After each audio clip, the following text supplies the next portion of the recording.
Dublin, sous la pluie. La ville luit comme une lame mouillée, froide, silencieuse, prête à trancher. Tout en haut d'une tour de verre, dans un bureau suspendu au-dessus des rues, un homme a été retrouvé mort. Adrien Val. Puissant, brillant, respecté.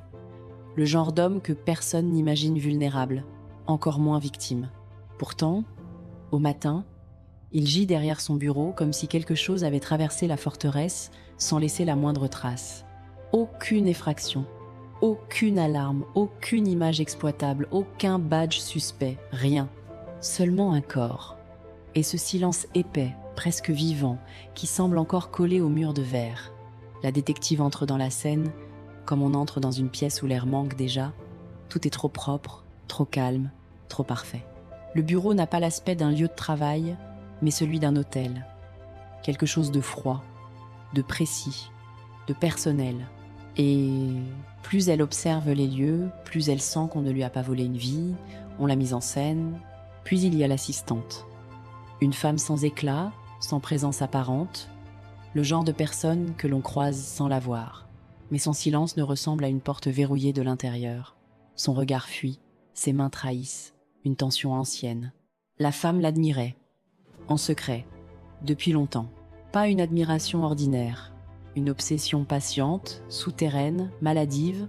Elle connaissait ses heures, ses gestes, ses faiblesses. Elle vivait dans son ombre comme si sa propre existence n'avait de sens qu'à travers lui. Elle ne s'est pas contentée de l'aimer.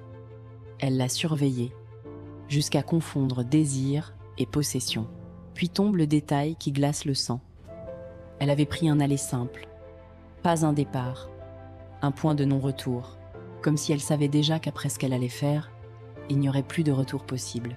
Le meurtre cesse alors d'être un crime et devient une offrande tordue, une manière de dire « si je ne peux pas t'avoir, personne ne t'aura ». La détective comprend trop tard que le bureau de verre n'était pas un simple lieu de travail, c'était une cage transparente. Ce n'est pas la haine qui a tué Adrien Val, c'est l'amour. Un amour qui a attendu dans l'ombre jusqu'à devenir une arme. Et dans Dublin, sous la pluie, une vérité plus noire que la nuit s'impose enfin. Le tueur, c'était l'amour.